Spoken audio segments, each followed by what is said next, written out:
Godzilla už vartų.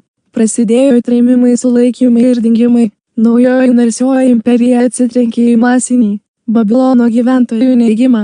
Daugiagalvis komunistinis drakonas laižo lūpas Ukrainos vaikų kalėdų vakarieniai. Net tai neturėtų būti naujiena, kad kažkas pavogė šimtmetį. Akivaizdu, kad pasauliniai geopolitinių, technoindustrinių traumų Godzilla mus visus traktavo kraupiu pragaro žvilgsniu. Bet mes kimbame į kovą. Siaubinga tikrovė negali užkirsti kelio mūsų nuožmiam troškimui parodyti kažką radikaliai kitokio. Atvira outsiderė tauta kariauja savo karu prieš karą ir visur paplitusį sostinės pasišlykštėjimą.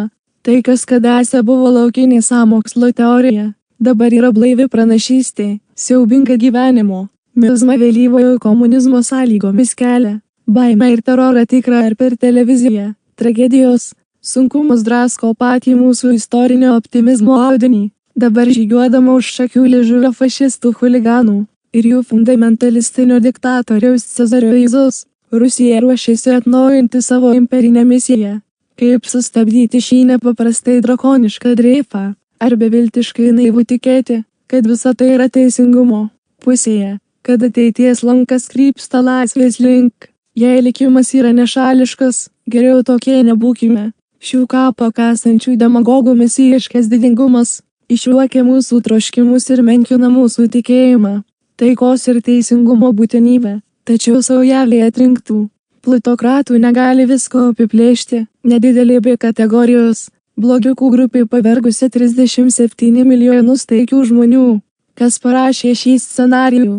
Rašau karo išvakarėse, bet tai ne viskas, kas man kelia nerimą. Netgi pagrindiniai eurosąjungininkai mus perspėjo, kad esant dabartiniam agresyviam tarybiniam tempui mums iki trečiojo PK liko mažiau nei 5 metai. Netgi pamaldus liberaliosios panvitokratijos redaktorė atsižvelgia į siaubingus įspėjimus apie visuotinį militarizmą. Jis spausdina apokaliptinius prašymus raginančius mus sulėtinti piktyvinę grėsmę.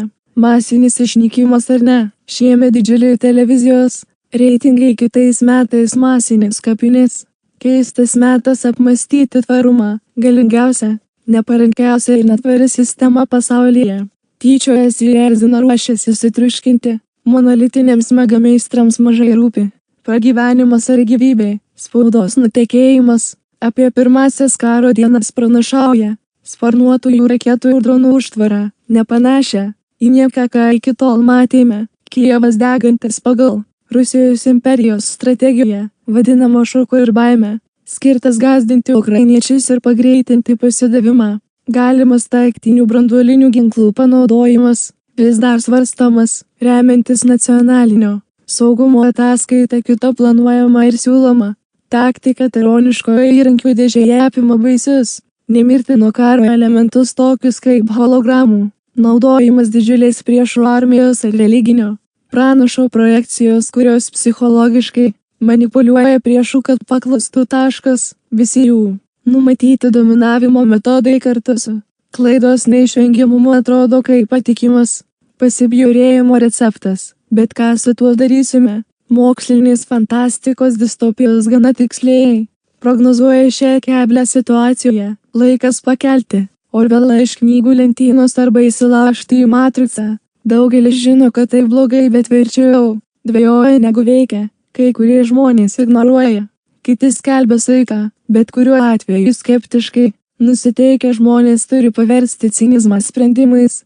Kai kurie žmonės tvirtina, kad pasaulio pabaiga nėra už kampo, dangus negriūva, Rusija netampa teokratiniu gulagu, pasaulis netampa betoninė dykuma. Aš pavargau nuo žmonių, kurie apsimeta, kad nėra nieko blogo. Esame puolami, mūsų gyvybei gresia ne dvišaliai teroristai, o daugiašaliai mega mašina, kurią valdo maniakiški monstrai. Retoriškai įkrauti mūsų nestabilių aplinkybių vertinimai gali nuvertinti mūsų laukiančią dramą. Dar blogiau nei kliedesiai, kad mums negresia niokojanti pasaulinio sovietizmo sistema, yra suvokimas, kaip blogi dalykai derinami su neveiklumu. Visas pasaulis stebi ir laukia, kol mes mesime iššūkį ir nušalinsime nuo sosto Vladimirą V. Putiną ir visą jo laukiančių tironų komandą. Visuomenė be naudos siekiančių Sociopatų pilotuojančių laivą gali būti visuomeniai, kurią verta išlaikyti, tylaus sėdėjimo ant tvoros, žiūrėjimo į bombą apatiško kasdieninio. Paklusnumo laikai baigėsi, galimybių langas yra dabar, atėjo rimto nepaklusnumo ir šventinio nebendradarbiavimo metas, mums reikia šuolį į rytojų be apribojimų. Jūs esate revoliucija.